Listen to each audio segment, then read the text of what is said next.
Hello guys, welcome back to my channel. तो दोस्तों, मैं आप सभी के लिए लेकर आ गई हूँ एक न्यू लेटेस्ट कोरियन ड्रामा जिसका नाम है किंग द लैंड। इस ड्रामे की स्टोरी काफी ज्यादा इंटरेस्टिंग होने वाली है। आई होप आपको इस ड्रामे की स्टोरी और मेरी हिंदी एक्सप्लेनेशन पसंद आएगी। तो चलिए दोस्तों, देरी न करते हुए एपिसोड और वीडियो की शुरुआत करते हैं। तो एपिसोड 1 की शुरुआत होती है एक बहुत बड़े किंग होटल से, जिसमें ट्रेनीज के इंटरव्यूज चल रहे होते हैं। कई सारे लोग आए होते हैं उस होटल में इंटरव्यू देने, और उन्हीं में से एक होती है हमारे ड्रामे की हीरोइन, जिसका नाम है सारंग। फिर उसके बाद जब सब लोग इंटरव्यू दे देते हैं, तब नंबर आता है सारंग का। सारंग जब इंटरव्यू देने के लिए ऑफिस में जाती है, तभी उसकी अचानक से हील टूट जाती है।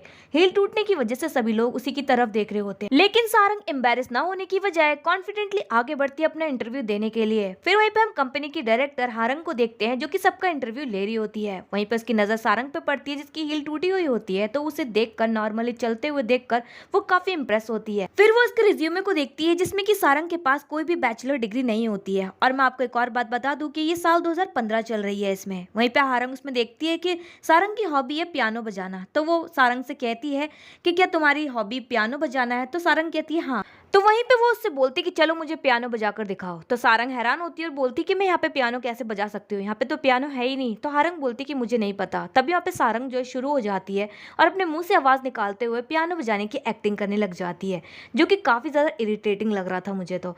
फिर तभी यहाँ पे हारंग उससे बोलती है कि चलो अब मुझे स्माइल कर कर दिखाओ। तो फिर वहाँ पे सारंग उसे बहुत ही क्यूट सी और प्यारी सी स्माइल कर कर दिखाती है।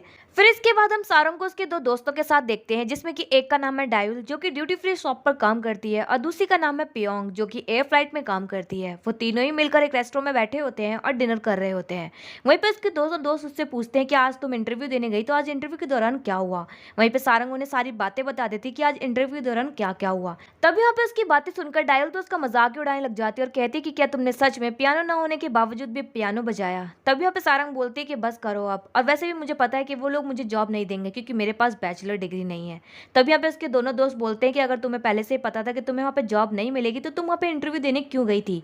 तब यहाँ पे सारंग उन्हें बताती है क्योंकि मुझे किंग होटल देखना था कि आखिर वो अंदर से कैसा लगता है और आखिर उसमें इंटरव्यू किस तरीके से लिया जाता है। जहाँ पे फिर वो सारंग से बोलती है कि ऐसा करो तुम मेरे साथ काम कर लो। तो डायल बोलती है कि तुम मेरे साथ काम कर लो। कि तभी यहाँ पे अचानक से एक लड़का आ जाता है, जिसका नाम होता है चोंगजे। वो लड़का जो है डायल से उसका नंबर मांगता है। तभी यहाँ पे डायल जो है उस लड़के को अपना नंबर दे देती है और लड़का वहां से नंबर लेकर चला जाता है। तब यहाँ पे सारंग और पियोंग जो है काफी ज्यादा हैरान हो जाते हैं और डायल से बोलते हैं कि तुम ऐसे कैसे किसी अनजान को अपना नंबर दे सकती हो। तो डायल भी बोलती है इसमें कौन सी नई बात है, कोई मैंने गलत थोड़ा ना कर दिया, उस लड़के ने मेरा नंबर मांगा तो मैंने उसे दे दिया। तब यहाँ पे बोलती कि अगर अभी अनजान है तो मैंने उसे नंबर दे दिया, अब जान पहचान हो जाएगी। अब फिर थोड़ी देर बाद हम देखते हैं कि तीनों जो है क्लब के लिए पहुंच जाते हैं और वहां जाकर ये तीनों खूब सारा डांस करती है और बहुत ज्यादा एंजॉय करती है। और फिर हम अगली सुबह देखते हैं जहाँ पे तीनों नशे में टुल पड़ी होती है अपने घर पर। तब यहाँ पे सारंग का मोबाइल बजता है। सारंग अपना फोन उठाती है तो और किसी का नहीं, किंग होटल से फोन आया होता है, जहाँ पे वो लोग उसे बताते हैं कि उन लोगों ने उसे सिलेक्ट कर लिया है, आप कल जॉब पर आ सकती है। सारंग ये खबर सुनकर बहुत ज्यादा खुश हो जाती है और खुशी के मारे पागलों की तरह चिल्लाने लग जाती है। जहाँ पे उसके दो दोस्त जो बेहोश पड़े होते हैं नशे में, उनकी भी आंखें खुल जाती है। वो लोगों से चिल्लाते हुए देखकर पूछने लग जाते हैं कि आखिर हुआ क्या है। जहाँ पे सारंग उन्हें भी बताती है कि वो सिलेक्ट हो गई है, वो जॉब पर जा सकती है। तो वो लोग भी जो है उसकी ये खबर सुनकर तीनों पागलों की तरह उछलने लग जाते हैं, चिल्लाने और कूदने लग जाते हैं। और फिर हम नेक्स्ट सीन में हम हमारे ड्रामे के हीरो को देखते हैं, जिसका नाम है गुवन। वो अपने प्राइवेट जेट में बैठा होता है और उसे छलांग मारते हुए हवा में पैराशूट की मदद से काफी यूनिक स्टाइल में एंट्री मारता है और एक बिल्डिंग पे जा उतरता है। और फिर अपने एक आदमी को कॉल लगाकर बोलता है कि मैं आ गया हूँ। तभी उसका आदमी उससे बोलता है कि बॉस आप गलत जगह पर उतर गए हैं, इसकी बगल वाली बिल्डिंग हमारी बिल्डिंग है। और वहीं पे वो अपना हाथ हिलाकर दिखा रहा होता है गुवन को। गुवन बड़ी गौर से उसकी तरफ देख रहा होता है। और फिर हम नेक्स्ट सीन में देखते हैं जहाँ पे गुवन जो है ट्रेनीज के बीच में खड़ा होता है। वहीं पे एक सीनियर होता है जो कि नए ट्रेनीज को सिखा रहा होता है कि आज उन्हें अपने पहले दिन पे क्या करना है। और फिर तभी वो गुवन की तरफ देखता है और गुवन से कहता है कि तुम आज अपने पहले दिन पे लेट कैसे हो सकती हो। तो गुवन उन्हें बताता है कि वो गलती से किसी दूसरी कंपनी में घुस गया था। फिर तभी वहाँ पे वो गुवन की जूतों की तरफ देखता है और बोलता है कि ये जूते कहाँ से लिए। तो गुवन उन्हें बताता है कि उसने ये जूते मिलान से लिए। तभी यहाँ पे वो जो सीनियर होता है वो उसे मजाक में लेता है। तभी उससे कहता है घड़ी देखते हुए ये घड़ी पक्का कॉपी होगी। जहाँ पे गुवन बताता है कि नहीं ये ब्रांडेड घड़ी है, उसे भी वो मजाक में लेता है। तभी कहते हैं कि सूट जो है पक्का किसी चीपेस्ट मार्केट से खरीदा होगा, लेकिन वो खुद ही उसके सूट का ब्रांड देख लेता है और हैरान हो जाता है, लेकिन वो अभी भी गुवन को नहीं पहचान पाता। फिर इसके बाद सभी ट्रेनी जो है अपने अपने डेस्क पर बैठ जाते हैं। गुवन भी अपने डेस्क पर बैठा होता है और उसकी साइड में जो एक और ट्रेनी बैठा होता है, जिसका नाम होता है सांसिक। वो जो है गुवन की तरफ देखकर बोलता है कि क्या तुम यहाँ पे नए ट्रेनी हो और तुम अपने पहले दिन पे ऐसे लेट कैसे हो सकते हो। तो गुवन कहता है कि मैं ऑलरेडी बता चुका हूँ कि मैं लेट नहीं था, मैं एक गलत बिल्डिंग में घुस गया था। फिर तभी वहाँ पे उससे बोलता है कि वैसे तुम मुझसे इतने कैजुअली बात कैसे कर सकते हो? तो सैनसिक उससे बोलता है क्योंकि हम दोनों जो है कोवर्कर हैं, और अगर हम दोनों कैजुअली बात नहीं करेंगे तो हम दोनों में फ्रेंडशिप कैसे होगी? और अगर हम फ्रेंडली हो जाएंगे तो हम दोनों जो है आसानी से काम कर सकेंगे। और वहीं पे सैनसिक बहुत ही क्यूट सा, प्यारा सा, इनोसेंट सा पर्सन है जो कि गुवन की बहुत ज्यादा परवाह कर रहा होता है, क्योंकि उसे लग रहा होता है कि गुवन एक नया इंटर्न है, अगर वो काम नहीं करेगा तो उसे निकाल दिया जाएगा जॉब से। तभी वो गुवन से बार बार कहता है कि तुम्हें जो है काम करना चाहिए, और उसे कहता है कि तुम्हें जो है ब्रांडेड कपड़े भी नहीं पहनने चाहिए। जहाँ पे गुवन कहता है कि क्यों, जहाँ पे वो बोलता है कि ट्रेनीज को प्रॉब्लम हो सकती है। और वहीं पे फिर उससे बोलते हैं कि तुम अपने पैरों को फोल्ड करके क्यों बैठे हुए हो, अपने पैरों को खोलो और कुछ काम करो, ऐसे खाली मत बैठो। तभी यहाँ पे गुवन कहते हैं कि मैं क्या काम करूँ, जहाँ पे सैनसिक उससे बोलते हैं कि ये लो कैलकुलेटर, कोई भी बटन प्रेस कर लो। फिर तब यहाँ पे हम देखते हैं कि वो जो सीनियर होता है जिसका नाम होता है ताइमन, वो उसे बुलाता है। तो सैनसिक जो सीनियर ताइमन के पास जाता है, तो ताइमन सैनसिक से कहता है कि मैं तुम्हें नहीं, उस न्यू ट्रेनी को बुला रहा हूँ। सैनसिक जो है गुवन को आवाज मारता है और पास बुलाता है, उससे कहता है कि तुम्हें जो है सीनियर ताइमन बुला रहे हैं। वहीं पे गुवन पहुंचता है तो ताइमन जो है उसे कुछ पेपर्स देता है और गुवन से कहता है कि जल्दी से इन्हें प्रिंटिंग मशीन पे लेकर इनकी कॉपीज कर कर लेकर आओ। फिर वहीं पे गुवन जो इन पेपर्स को लेकर जाता है प्रिंटिंग मशीन के पास, तो प्रिंटिंग मशीन काम नहीं कर रही होती है। वहीं पे सैनसिक जो है गुवन की मदद करने की कोशिश कर रहा होता है, लेकिन वो नहीं कर पाता है। तो वहीं पे फिर ताइमन उन दोनों के पास आता है और वहीं पे सैनसिक से कहता है कि इसका कॉपियर जो है थोड़ा खराब हो जाता है, अगर तुम इसे हिलाओगे तो ये ठीक हो जाएगा। तो सैनसिक जो इस कॉपियर को हिलाता है, तो ताइमन कहता है कि ऐसे नहीं, जोरों से हिलाओ। तो सैनसिक जो है कुछ ज्यादा जोरों से हिला देता है, जिसकी वजह से कॉपियर जो है ब्लास्ट हो जाता है और उसमें से एक काला धुआं निकलता है, जिसकी वजह से वो तीनों जो उस काले धुएं को देखकर शॉक्ड हो जाते हैं। फिर तभी वहाँ पे अचानक से मैनेजर की एंट्री होती है, वो उस गंदगी को देखकर उस पर चिल्लाने लग जाते हैं और सैनसिक से बोलते हैं कि ये क्या बदतमीजी है, तुमने इतनी गंदगी फैला रखी है यहाँ पे, तुम क्या एक इंटर्न हो? मुझे लगता है कि तुम एक इंटर्न के रूप में यहाँ पे काम कर सकते हो, जल्द से जल्द यहाँ से सफाई करो और निकल जाओ यहाँ से। फिर तब यहाँ पे सैनसिक जो है माफी मांगते हैं, कहते हैं कि मुझसे गलती हो गई है, मैं भी सफाई कर दूंगा। तो गुवन सैनसिक से बोलता है कि तुम्हें माफी मांगने की जरूरत नहीं है, और वहीं पे मैनेजर को बताता है कि इसमें सैनसिक की कोई भी गलती नहीं है, सारी गलती ताइमन की, क्योंकि ताइमन ने ही कहा था कॉपियर को हिलाने के लिए। तो मैनेजर जो है गुवन की बातों पे ध्यान नहीं देता, बल्कि उस पर गुस्सा करता है और बदतमीज से बातें करने लग जाता है और उससे कहता है कि तुम जो है बड़े ही बदतमीज इंसान हो, और उस पर हाथ उठाने की भी कोशिश करता है। तब यहाँ पे उससे कहता है कि तुम दोनों जो है मिलकर ये गंदगी साफ करो और इस ऑफिस से निकल जाओ। तब यहाँ पे गुवन कहता है कि सफाई करवानी है ना, ठीक है। फिर तभी अपना फोन निकालता है, किसी को फोन लगाता है और कहता है कि यहाँ पे गंदगी हो गई, तो प्लीज कुछ क्लीनर्स को भेज दो सफाई करने के लिए। तो वहाँ पे जो मैनेजर होता है वो कहता है कि तुम किसको कॉल लगा रहे हो? तो गुवन बताता है कि मैंने जो है डायरेक्टर चॉय को कॉल लगाया, उनसे कहा है कि वो कुछ लोगों को भेज दे यहाँ पे सफाई करने के लिए। तभी वहाँ पे मैनेजर समझ जाता है और कहते हैं कि डायरेक्टर चॉय जो है चेयरमैन के सेक्रेटरी हैं, तो आप कौन है? तभी यहाँ पे गुवन बता देता है कि वो जो है चेयरमैन का बेटा है, उसका नाम गुवन है और वो एक नया इंटर्न है। तभी यहाँ पे मैनेजर की तो हवाई निकल जाती है, सबके मुंह बंद हो जाते हैं, सभी लोग शॉक्ड हो जाते हैं। मैनेजर जो है बड़े प्यार से बात करने लग जाता है गुवन से और कहता है कि सर मुझे माफ कर दीजिए, आपका कोट खराब हो गया है। तभी यहाँ पे गुवन कहता है कि मुझे माफ कर दीजिए, अब तो आपने मुझे कंपनी से बाहर भी निकाल दिया, अब मैं जॉब पे भी नहीं आ सकता। जहाँ पे मैनेजर कहता है कि मुझे माफ कर दीजिए, मुझे नहीं पता था। फिर तभी यहाँ पे डायरेक्टर चॉय भी आ जाते हैं और बोलते हैं गुवन से कि क्या हुआ सर? तभी यहाँ पे गुवन बताता है कि यहाँ पे थोड़ी गंदगी हो गई है, थोड़ी सफाई करवा दो, और फिर उसके बाद वहाँ से जाने लग जाता है। तभी वहाँ पे मैनेजर जो है सैनसिक के साथ फिर से बदतमीजी करने लग जाता है और कहता है कि साफ सफाई करो, ऐसे निकलो। तभी यहाँ पे गुवन ये बात सुनकर रुक जाता है और सैनसिक के पास वापस आता है और उससे कहता है कि तुम्हें यहाँ जॉब मिलने से रही, मेरे पास तुम्हारे लिए फुल टाइम जॉब है, तो क्या तुम मेरे साथ काम करोगे? चलो मेरे साथ। तब यहाँ पे सैनसिक ये सुनकर बहुत ज़्यादा खुश हो जाता है और इमोशनल भी हो जाता है और कहता है कि थैंक यू सर मुझे जॉब देने के लिए, और वो भी जो है गुवन के साथ वहाँ से चला जाता है। सभी लोग तो बस देखते ही रह जाते हैं। और फिर हम नेक्स्ट सीन में गुवन को उसके फादर और उसकी स्टेप सिस्टर के साथ देखते हैं, जहाँ पे चेयरमैन इल्वन और उसकी स्टेप सिस्टर हारंग बैठी होती है, और यहीं पे हमें पता चलता है कि हारंग जो है गुवन की स्टेप सिस्टर है। और तभी यहाँ पे जो उसके फादर होते हैं गुवन से कहते हैं कि तुम आज ऑफिस में काम करने गए थे, तो ऐसे अचानक से आ कैसे गए वापस, तुम ऐसे कैसे कर सकते हो?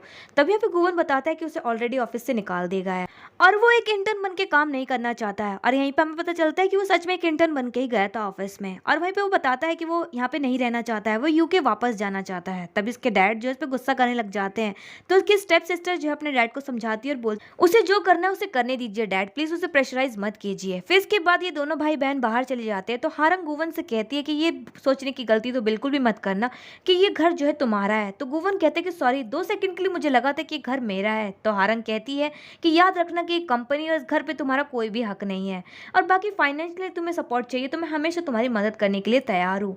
और वहीं पे कहती है कि यूके जाओ जब तक, उससे पहले तुम जो है हमारे किंग होटल में जाके रह सकते हो और आराम कर सकते हो। जहाँ पे गुवन कहता है हारंग से थैंक यू, लेकिन मुझे तुम्हारे फाइनेंशियल इमोशनल सपोर्ट की जरूरत नहीं है। और वहीं पर उन दोनों के बीच में थोड़ी अजीब सी बातें होती है और इसी समय पता चलता है कि इन दोनों भाई बहनों के बीच के रिश्ते जो हैं बिल्कुल भी ठीक नहीं है।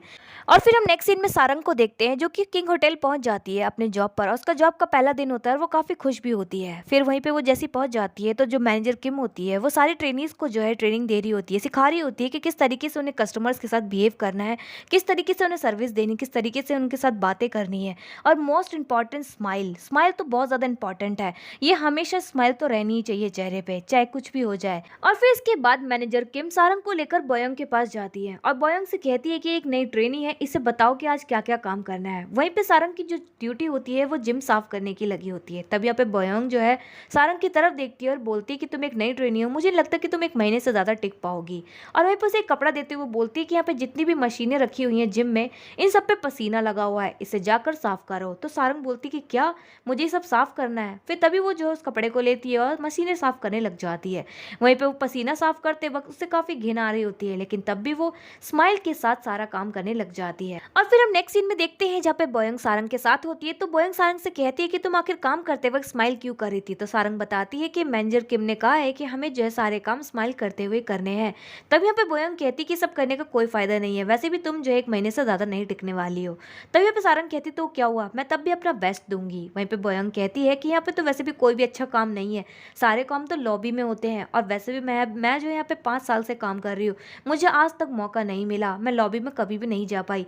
वैसे तुम्हें क्या लगता है कि क्या तुम लॉबी में जाने का तुम्हें मौका मिलेगा। वैसे मुझे लगता है कि तुम्हें जो है वहाँ पे जाने का मौका मिलेगा, क्योंकि तुम मुझसे ज्यादा बेटर तो नहीं हो। और वहीं पे हम दूसरी तरफ सारंग की दो दोस्तों को देखते हैं जो कि वो दोनों भी जो अपने प्रोफेशंस में बहुत ज्यादा प्रॉब्लम्स को फेस कर रही होती हैं, क्योंकि उनके सीनियर्स जो है बहुत सारा काम देकर उनसे मेहनत करा रहे होते हैं। और ये तीनों ही जो है बहुत ज्यादा मेहनत कर काफी ज्यादा थक जाती है और घर जाके इन तीनों को सांस मिलती है और आराम करती है। और फिर हम नेक्स्ट डे सांसिक को देखते हैं जो कि किंग होटल पहुंच जाता है और अपने जॉब के पहले दिन पे वो काफी खुश भी होता है। और फिर वो जैसे गुवन के पास पहुंच जाता है तो गुवन जो है अपने लिए कुछ कपड़े खरीद रहा होता है। वहीं पे वो लड़की जब कपड़े दिखा रही हो तो वो गुवन को बताती है कि सर ये टाइगर प्रिंटेड टी शर्ट सिर्फ 3 ही टी शर्ट्स आई है मार्केट में। तो गुवन कहते हैं कि तीनों ही मेरे लिए पैक कर दो। तो लड़की बताती है कि सॉरी सर, इसमें से एक बिक चुकी है। तो गुवन उस लड़की से बोलता है कि तो दोनों टी शर्ट्स मेरे लिए पैक कर दो। तो वहीं पे सांसिक को तो लगने लग जाता है कि गुवन जो उसके लिए एक टी शर्ट खरीद रहा है। तो कहते हैं कि बस बस सर, आप इतनी मेहरबानी मत कीजिए, मेरे पे ऑलरेडी इतनी मेहरबानी कर चुकी है कि आपने मुझे जॉब दे दी है।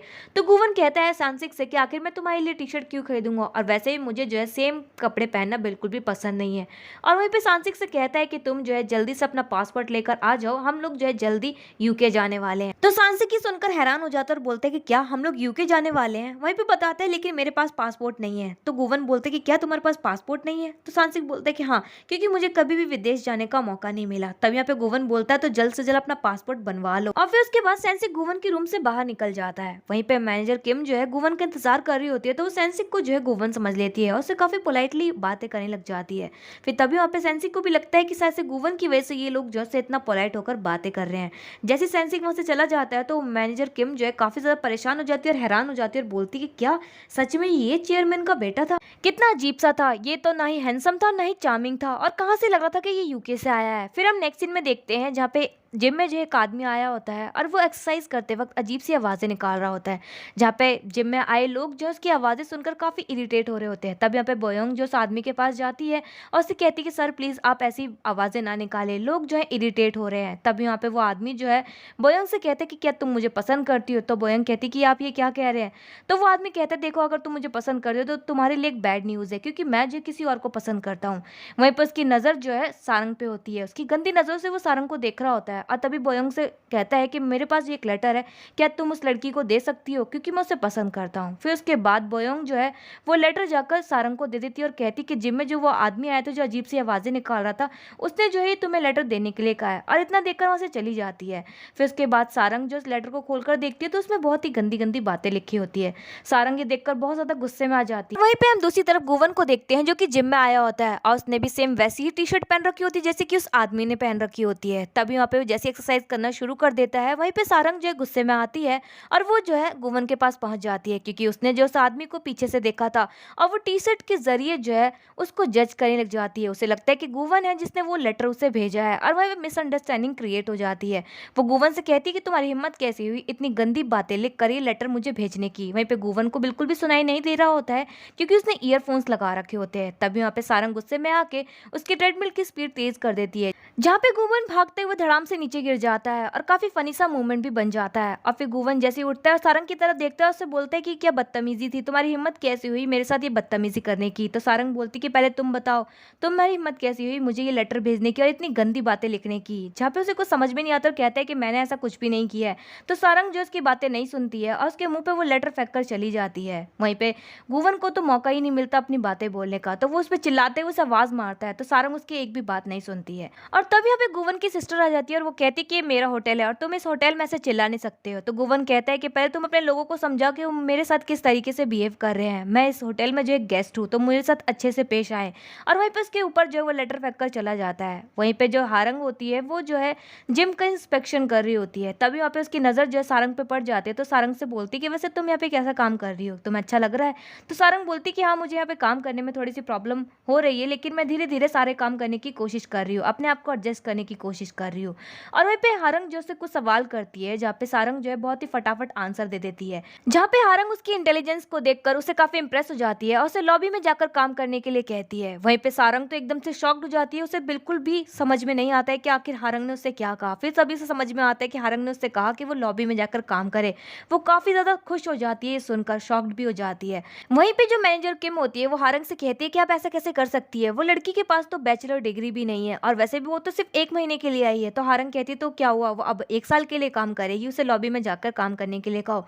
वहीं पे मैनेजर किम जो है उससे काफी ज्यादा जेलसी फील कर रही होती है। और फिर इसके बाद सारंग अपने घर जाकर अपने दोस्तों के साथ भी एक खबर शेयर करती है और उन्हें बताती कि अब से वो लॉबी में काम करेगी। तो उसके दोस्त उसके लिए काफी खुश होते हैं और बोलते हैं कि आई विश कि तुम्हें जल्दी प्रमोशन भी मिल जाए। फिर इसके बाद हम देखते हैं कि धीरे धीरे साल बढ़ने लग जाता है, 2015 से 2022 में पहुंच जाते हैं। और इन बीते सालों में बहुत सारी चीजें भी हुई होती हैं, जैसे कि सारंग को बेस्ट टैलेंट का अवार्ड मिल गया होता है, डायल की शादी चौंगजे से हो गई होती है और वहीं पे हम देखते हैं कि गुवन की ग्रेजुएशन भी कंप्लीट हो गई होती है और सारंग का एक बॉयफ्रेंड भी बन गया होता है जिसका नाम होता है यूनाम। वहीं पे हम यूके में गुवन को देखते हैं जो कि एक जगह पर गया होता है और तभी एक आदमी जो उसे एक एनवलप देता है और कहता है कि मुझे किसी ने आके तुम्हें ये देने के लिए कहा है। फिर उसके बाद गुवन उस एनवलप को लेकर अपने घर चला जाता है और वहीं पे उस एनवलप को खोलकर देखता है तो उसकी माँ के कुछ पर्सनल रिकॉर्ड्स होते हैं। फिर इसके बाद वो तुरंत ही सांसिक को कॉल लगाता है और बोलता है कि जल्दी से रेडी हो जाओ और टिकट्स बुक करवा दो कोरिया की, हम बहुत जल्द कोरिया जाने वाले हैं। तो सांसिक हैरान हो जाता है और बोलता है कि इतनी जल्दी अचानक से क्यों। जहाँ पे फिर गुवन उसे बताता है कि कुछ काम आ गया है। तब यहाँ पे सांसिक कहता है कि क्यों ना हम अगले हफ्ते चले। तो गुवन उसे कहता है कि देखो मुझे जाने दो, तुम ऐसा करो अगले हफ्ते आ जाना। तो सांसिक बोलता है कि नहीं मैं भी तुम्हारे साथ ही आऊंगा। और फिर गुवन उसे जल्द से जल्द अपना सामान पैक करने के लिए बोलता है और वो दोनों फिर साउथ कोरिया पहुंच जाते हैं। वहीं पे गुवन अपने फैमिली मतलब अपने फादर और अपनी स्टेप सिस्टर के साथ बैठकर डिनर कर रहा होता है। उसके फादर काफी खुश होते हैं और गुवन से बोलते हैं कि अब तुम यूके वापस तो नहीं जाने वाले हो ना। तो गुवन बताते हैं कि नहीं अब वो यूके वापस नहीं जाएगा, अब वो साउथ कोरिया में ही रह के किंग होटल का काम संभालने वाला है। तो उसके डैड ये बात सुनकर काफी खुश हो जाते हैं और बोलते हैं कि ये तो मेरा कब से ख्वाब था कि तुम यहीं पर रहकर कुछ काम करो, अब तुम फाइनली यहाँ रहने वाले, तो क्या तुम हमारे साथ घर पर ही रहोगे ना। तो गुवन बताते हैं कि नहीं वो यहाँ पर नहीं रहेगा, वो जो है होटल में ही रहेगा। तो उसके डैड बोलते हैं कि क्यों, तुम होटल में क्यों रहना चाहते हो।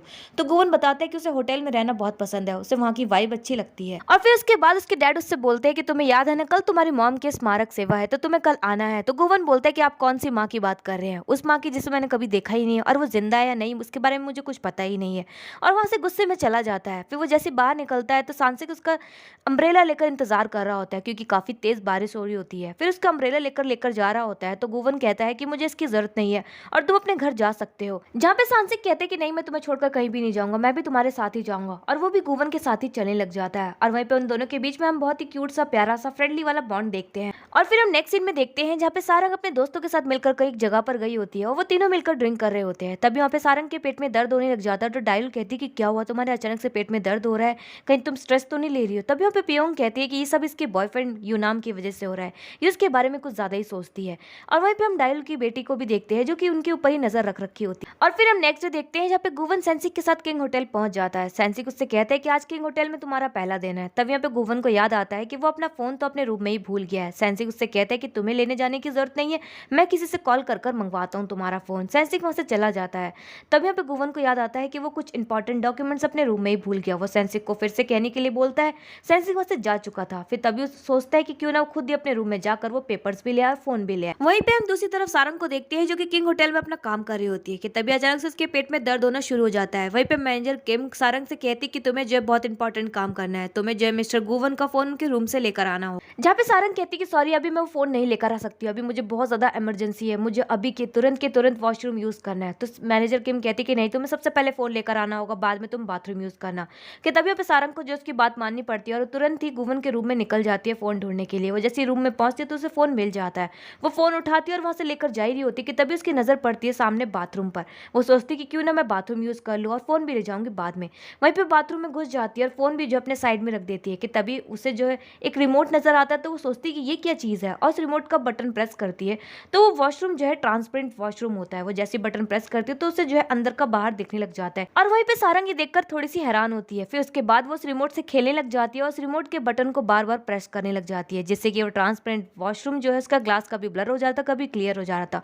और तब यहाँ पे गुवन भी जो अपने इंपॉर्टेंस पेपर्स अपने रूम में लेने के लिए आ जाता है। वो पेपर्स लेकर जा ही रहा होता है कि तभी उसकी नज़र जो है वॉशरूम पर पड़ती है और उसी समय वॉशरूम का ग्लास ब्लर हो रखा होता है। तब यहाँ पे गुवन जो है वॉशरूम के करीब जाता है देखने के लिए और वहीं पे सारंग जो है फिर से बटन प्रेस कर देती है, जिससे कि वॉशरूम का ग्लास क्लियर हो जाता है और सारंग जो है गुवन को बाहर खड़े देख लेती है। गुवन भी जो है सारंग को अंदर देख लेता है। दोनों एक दूसरे को देखकर काफी शॉक्ड हो जाते हैं और वहीं पे सारंग जो है एकदम से गुवन को देखकर शॉक्ड हो जाती है और चिल्लाने लग जाती है। और दोस्तों यहीं पर एपिसोड 1 की एंडिंग हो जाती है। तो दोस्तों मैं मिलूंगी मेरे नेक्स्ट वीडियो में एपिसोड 2 की हिंदी एक्सप्लेनेशन के साथ। आपको इस एपिसोड की हिंदी एक्सप्लेनेशन कैसी लगी कमेंट बॉक्स में कमेंट करके जरूर बताएं। चैनल पर नए सब्सक्राइब करें, वीडियो को लाइक करना ना भूलें। Thanks for watching my video.